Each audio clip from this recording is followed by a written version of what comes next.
My name is Dr. Marcus Reid. And what I'm about to tell you, well, it defies everything I thought I knew about the natural world. For 18 years, I've worked with apex predators. Lions, specifically. Not in some zoo behind bars, but at the Big Basin Wildlife Preserve in rural Montana, just a stone's throw from Yellowstone. It's a 5,000-acre sanctuary where we care for African lions, descendants of rescue animals from defunct roadside zoos and private collections that should never have existed in the first place. These aren't your average house cats. These are 400-pound killing machines with jaws strong enough to crush bone. And I've dedicated nearly 2 decades of my life to understanding them, protecting them, giving them a second chance at something resembling a wild life. The preserve sits surrounded by small ranching communities. My own home is in Timber Ridge, population 340. Everyone knows everyone. It's the kind of place where your neighbor's fence is your fence, and when trouble comes, you handle it together. Spring of 2019 was different. The storms that year were relentless. Day after day, heavy rain pounded Montana like I'd never seen. The Clearwater River, which normally runs calm and shallow enough to wade through, started to swell. First, it rose a foot. Then 3 feet. Then it burst its banks entirely, flooding access roads and turning our familiar landscape into something alien and dangerous. Old-timers in Timber Ridge, men who'd lived here 60-70 years, kept shaking their heads. Never seen anything like it, they'd mutter over coffee at Dale's Diner. River's angry this year. I remember standing on the preserve's eastern boundary on April 23rd, watching muddy water rush past, carrying entire trees like they were toothpicks. The sound was deafening. Not the peaceful babble of a river, but a roar, nature's fury on full display. That's when my radio crackled to life. "Marcus, we've got a situation." It was Jenny, my field assistant. Her voice was tight. Scared. 3 cubs. East embankment near Clearwater. They're trapped. My stomach dropped. Trapped how? Mud shelf. About 30 feet from the bank. Water's rising fast, boss. The shelf is collapsing. I was already moving toward my truck. How long do we have? There was a pause. Too long. 20 minutes. Maybe less. I did the math instantly. Protocol said wait for the full team. Wait for tranquilizer equipment. Wait for safety harnesses and backup. Protocol existed for a reason, because people die when they rush into situations like this. But protocol took 45 minutes minimum. These cubs had 20. "I'm on my way," I said, and I could hear Jenny's breath catch. "Marcus, you can't go alone. It's against every." "I know." I killed the radio and drove. As my truck bounced down the flooded access road, water spraying up past the windows, I knew I was about to break every safety rule I'd ever enforced. Rules I'd written myself. Rules designed to keep people like me alive. But in that moment, with the image of 3 terrified cubs trapped on a crumbling shelf seared into my mind, rules didn't matter. Those babies were going to drown. And I was the only one close enough to stop it. What I didn't know, what I couldn't possibly have known, was that this decision, made in a split second on a flooded Montana back road, would change my life in ways that still leave me breathless. The water reached my door panels before the road became completely impassable. I could feel the current pushing against the truck, trying to shove me sideways into the ditch. My knuckles were white on the steering wheel. Every instinct screamed at me to turn around, to wait for backup, to not be an idiot. But then I heard them. Even over the roar of the flood, even through the closed windows of my truck, I heard the cubs crying. It's a sound that bypasses your brain and goes straight to something more primal. High-pitched, desperate mewling. The sound of babies who know they're going to die. I slammed the truck into park, grabbed my climbing rope from the back, and stepped out into waist-deep water. The cold hit me like a punch. Montana snowmelt, probably 45 degrees, flooded with debris. A branch whipped past my leg hard enough to bruise. I pushed forward, using my hands to feel ahead, because the water was so murky I couldn't see my own feet. 30 feet from the bank, I finally saw them. 3 lion cubs, maybe 6 months old, huddled together on a mud shelf that was barely 3 feet across. It was crumbling at the edges, chunks of earth breaking off and being swallowed by the current. The cubs were pressed against each other, soaking wet, shaking. And they were screaming. I'm 6 feet 2 inches, 210 pounds. Each cub probably weighed about 40 pounds. I did the math. 3 trips across this current was suicide. The shelf wouldn't hold that long. Hell, I wasn't sure it would hold long enough for 1 trip. I had 1 shot. My training kicked in automatically. I tied the climbing rope around my torso, looped it twice, secured it with a double fisherman's knot. I found a cottonwood tree on the bank, roots still holding despite the flood, and anchored the rope around it. The plan was simple: get to the cubs, secure all 3 somehow, and use the rope to pull us back against the current. Simple. Insane. But it was all I had. I stepped into the deeper water. The current grabbed me immediately. It was like being hit by a truck. My boots filled with water, instantly becoming 20-pound weights. I felt myself being dragged sideways, and only the rope kept me from being swept downstream into God knows what. Hand over hand, I pulled myself toward the cubs using the rope as a lifeline. The water was up to my chest now, then my neck. Debris kept slamming into me, sticks, rocks, something that might have been part of a fence. Each impact knocked the air from my lungs. 20 feet. 15 feet. 10 feet. The cubs saw me coming. And they didn't see a rescuer. They saw a threat. The largest of the 3, a male, stood up on shaking legs and hissed. His tiny fangs were bared. His ears were flat against his skull. He was terrified, and terrified animals attack. "It's okay," I gasped, knowing they couldn't understand me. "I'm here to help." I reached the shelf. My hands grabbed mud, and immediately I felt it giving way beneath my grip. The whole thing was unstable, just packed earth held together by roots that were losing their fight against the water. The male cub swiped at me. His claws, small but sharp, drew blood across my forearm. 4 perfect lines of red. The pain was bright and immediate, but I didn't have time to care. I stripped off my jacket, heavy canvas, waterproof, and grabbed him. He fought like hell, all claws and teeth and fury, but I wrapped him up tight and tucked him against my chest. He was shaking so hard I could feel it through the jacket. "1 down," I muttered. The second cub, a female, didn't fight. She was too exhausted. When I reached for her, she just collapsed into my arms, her small body limp with cold and fear. I positioned her on my left side, using my arm to create a pocket between my body and my jacket. The third cub tried to run. There was nowhere to go, but panic doesn't care about logic. She bolted to the far edge of the shelf, and I watched in horror as the section beneath her paws crumbled into the river. She dropped. I lunged. With a rope as my only lifeline. I started back. The current fought me for every inch. My legs were screaming. My shoulders were on fire. The cubs were writhing, their claws digging through my shirt into my skin, and I could feel blood mixing with river water. I couldn't see the bank anymore. The muddy water kept splashing into my face, into my mouth. I tasted dirt and blood and fear. My left boot hit something, a submerged log maybe, and I went under. Water filled my nose, my mouth. The cub's weight was pulling me down. For a terrible, crystalline moment, I thought, this is it. This is how I die. Drowned in a Montana flood trying to save 3 lion cubs who will probably drown anyway. But my hands, operating on pure instinct, found the rope. I pulled. And pulled. And pulled. My head broke the surface. I gasped air, coughed out water, and kept moving. I don't remember reaching the bank. I don't remember climbing out. My next clear memory is lying on my back in the mud, 3 soaking wet lion cubs on my chest, all of us breathing hard. Jenny was there suddenly, her face white with shock. "Oh my God, Marcus. Oh my God." I couldn't speak. I just held those cubs and breathed. Later, much later, Jenny would tell me she'd radioed the whole team. That everyone was on their way.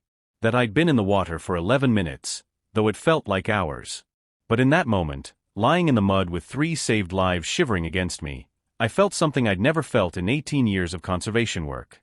I felt connected. Not to animals I studied or managed or protected, but to 3 small souls I'd pulled from death. And somehow I knew this wasn't over. 3 days later, I was home.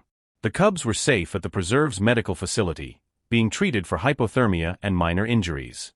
I was recovering from what the doctor called acute exhaustion, multiple contusions, and a complete disregard for personal safety. My body felt like it had been hit by a train. My forearm, where the first cub had clawed me, was bandaged. My ribs were bruised from where debris had slammed into me. I moved like an old man, every muscle protesting. But I was alive. It was dusk. That golden hour when the Montana sky turns to amber and the shadows grow long. I was sitting in my living room, half asleep on the couch, when my phone rang. Jenny. Her voice was shaking. "Marcus, you need to come outside. Now." Something in her tone made my blood freeze. "What's wrong?" "Just, please, come outside." I limped to my front door and opened it. And my brain stopped working. My house sits on the eastern edge of the preserve, with open land stretching in every direction. It's normally quiet, just wind and grass and the occasional elk herd. But now, lions. Everywhere. I stepped onto my porch, and the wood creaked under my weight. The sound seemed impossibly loud in the complete silence. Because these lions, dozens of them, were absolutely, utterly silent. They sat in a perfect perimeter. Not around my house. Around the entire township of Timber Ridge. I could see them stretching in both directions, their forms backlit by the setting sun. Bulls, females, adolescents. 60 lions. I'd spent 18 years working with African lions. I knew every animal at my preserve, their names, their personalities, their histories. These weren't my lions. These were wild. The pride from the adjacent federal land. The ones we tracked on camera but never approached. The ones that had lived in Montana's wilderness for 3 generations, descended from a circus release in the 1970s that had somehow, impossibly, survived. They'd never come near human habitation. Until now. "Marcus."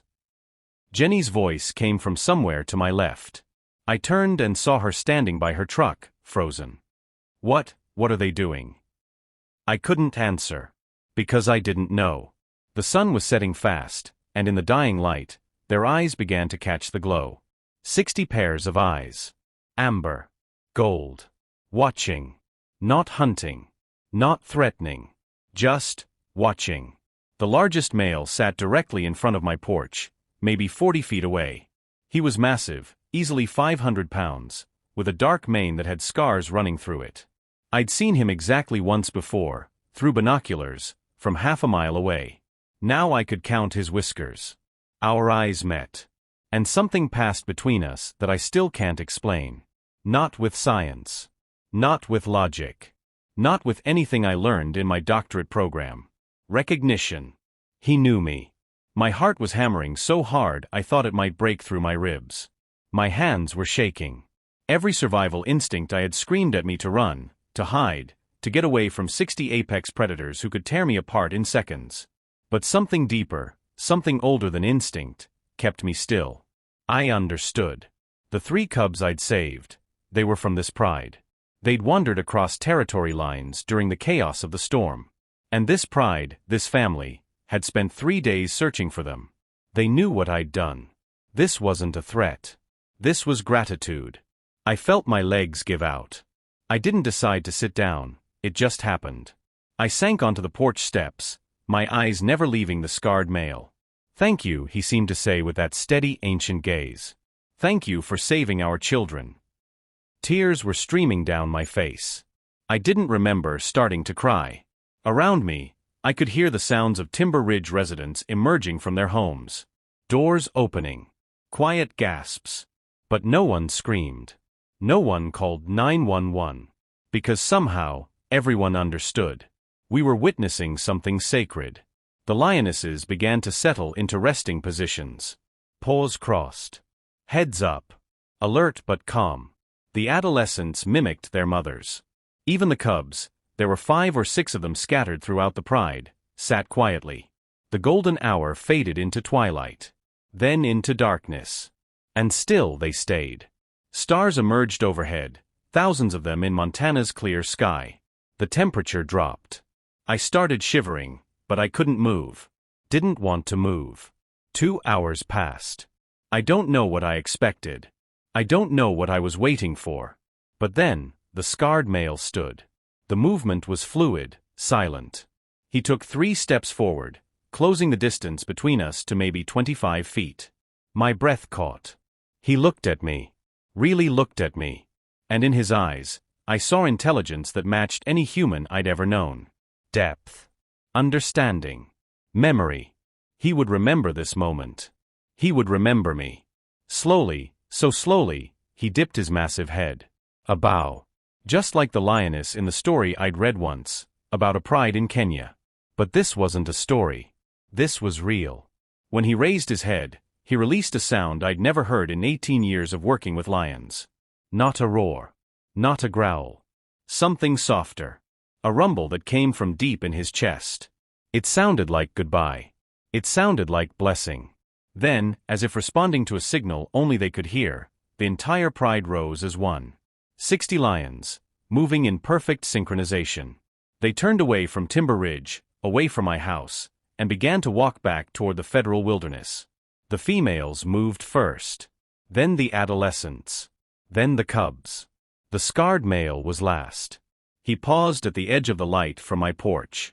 Looked back over his shoulder. Our eyes met one final time. 5 seconds. It felt like forever. Then he turned and vanished into the darkness, as if he'd never been there at all. I sat on those porch steps until dawn, long after the pride had gone. I couldn't move. Couldn't process what had just happened. Jenny eventually brought me a blanket and sat beside me in silence. As the sun rose over Montana, painting the sky in shades of pink and gold, I finally spoke. Did that really just happen? Jenny nodded slowly. Everyone saw it, Marcus. All 340 of us. What do we do?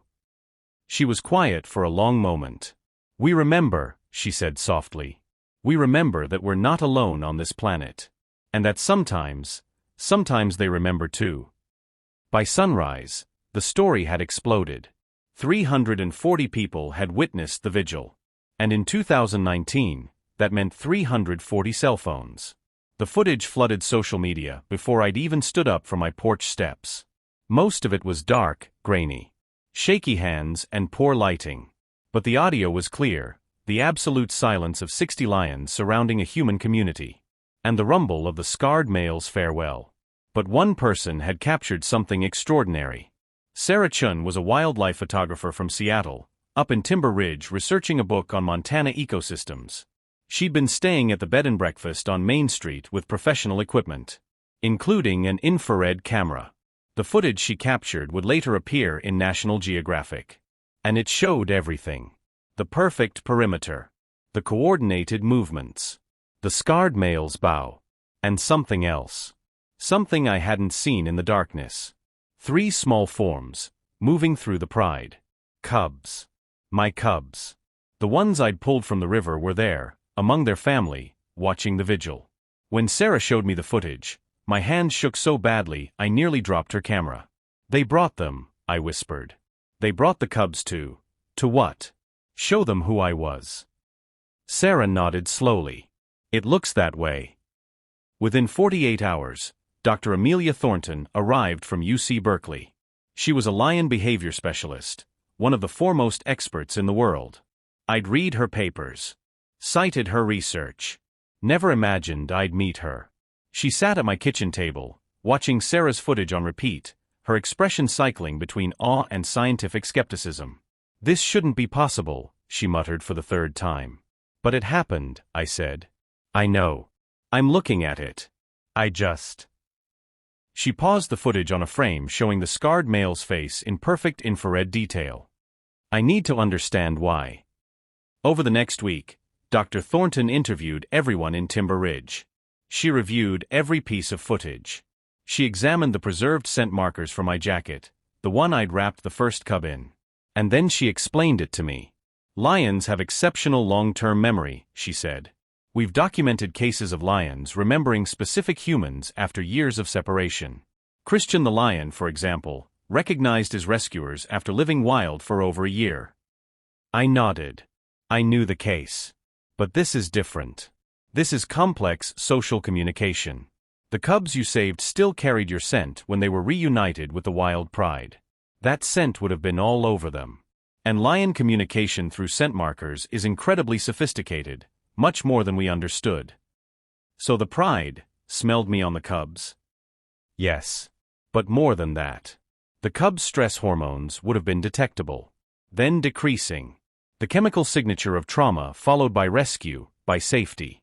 The pride's matriarch, probably the mother of at least one of those cubs, could read that story. Dr. Thornton pulled up a diagram on her laptop. Lion prides are matriarchal societies. The eldest female makes decisions for the group. If she determined that a human had saved her young, and communicated that to the pride, they would respond, I finished. Exactly. The vigil served two purposes. First, protection, ensuring no harm came to you. Second, social acknowledgement.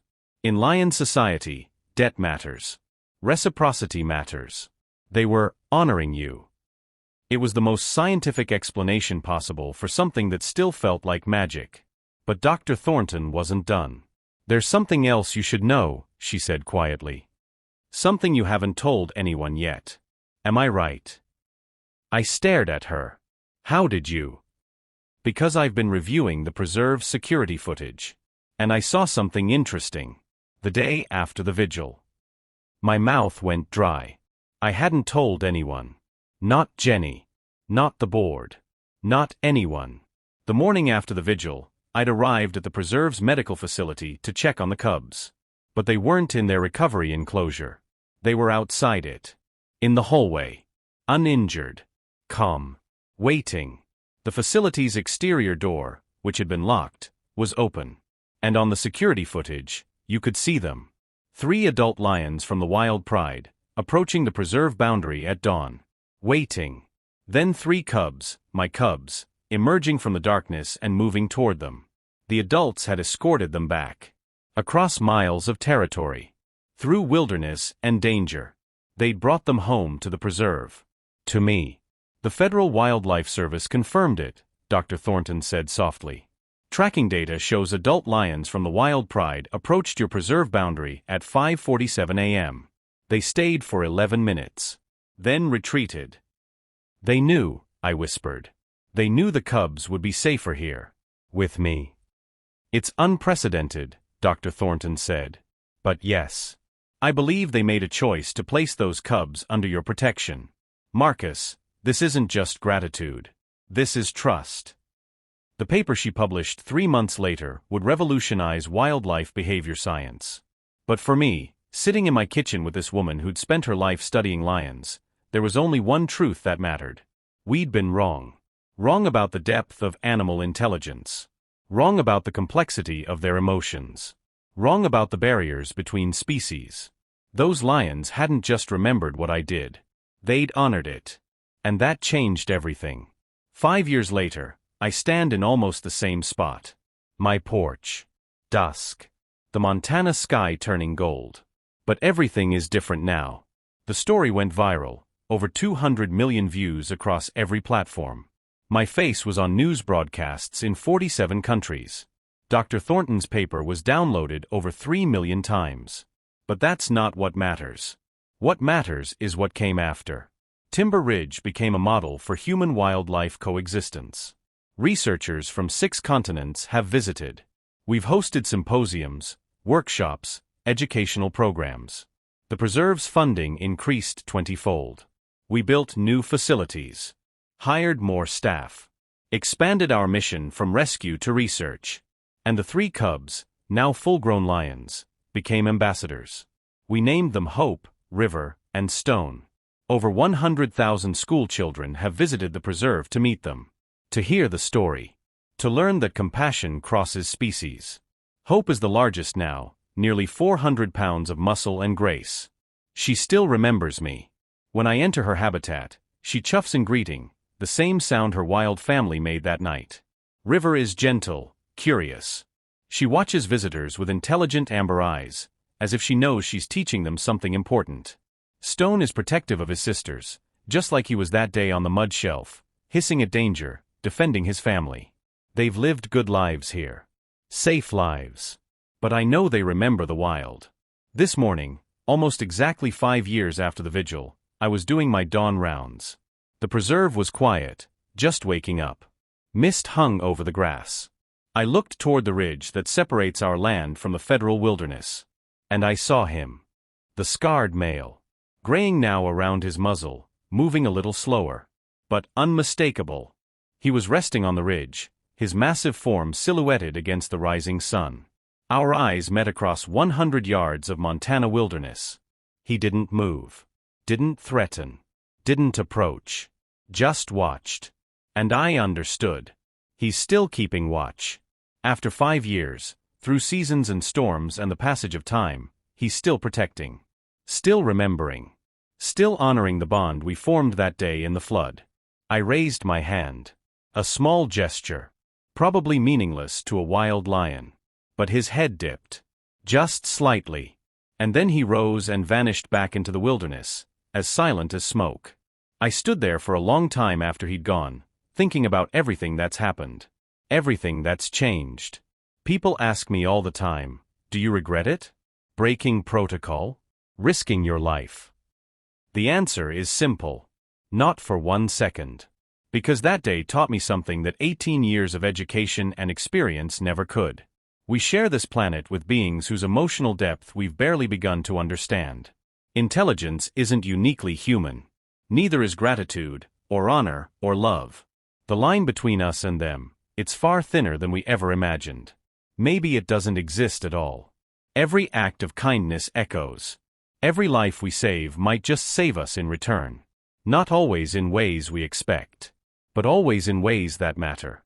Last week, a teacher from Nebraska brought her class to the preserve. A little girl, maybe 8 years old, stood in front of Hope's habitat and asked me, "Why did you save them?" I knelt down to her eye level. "Because they needed help," I said. And when someone needs help, you help. Even if it's scary. Even if it's dangerous. Even if they're different from you. She thought about that for a moment. "Did it hurt?" she asked. I showed her the scars on my forearm. 4 white lines, perfectly preserved. "Yes," I said. "It hurt." Was it worth it? I looked past her, to where Hope was resting in the sunshine, river beside her, stone watching over them both. "Every scar tells a story," I said. "And some stories are worth the pain." She smiled. And I knew, that little girl would remember this day. Maybe she'd grow up to be a conservationist. Maybe a veterinarian. Maybe just someone who stops to help when help is needed. The ripples spread outward. Tonight, as I stand on my porch watching darkness fall over Montana, I hear it. Distant. Rolling across the wilderness like thunder. A lion's roar. Not a threat. Not a warning. A reminder. They're still there. Still wild. Still free. Still watching. Still grateful. And somewhere in that sound, I hear the voice of the scarred male. The matriarch. The entire pride. "We remember," they seem to say. "We remember what you did. We remember who you are. And we will keep watch, as you kept watch over our young." I close my eyes and let the sound wash over me. In 18 years of working with lions, I'd learned their biology, their behavior, their needs. But in one moment, one impossible, beautiful moment, they taught me something far more important. That compassion is the universal language. That kindness transcends species. That when we choose to protect the vulnerable, even at great personal cost, we become part of something larger than ourselves. We become part of the wild. And the wild never forgets. The roar fades into the night. I open my eyes and smile. Tomorrow, I'll wake up and do the work. Feed the lions. Train the staff. Meet with researchers. Continue the mission. But tonight, I stand in the darkness and remember. I remember 3 terrified cubs on a crumbling shelf. I remember 60 lions in silent vigil. I remember Amber Eyes meeting mine and saying thank you. And I remember that every single day, we have a choice. We can turn away from suffering. Or we can step into the water. I stepped into the water. And it changed my life. Maybe it can change yours too. Because at the end of the day, we're all connected. Human, animal, earth, sky. We're all part of one big, beautiful, complicated family. And family takes care of each other. Even when it's hard. Especially when it's hard. The stars are coming out now, thousands of them scattered across the Montana sky. And somewhere in the wilderness, 60 lions sleep beneath those same stars. Safe. Wild. Free. Still grateful. Still watching. Still family.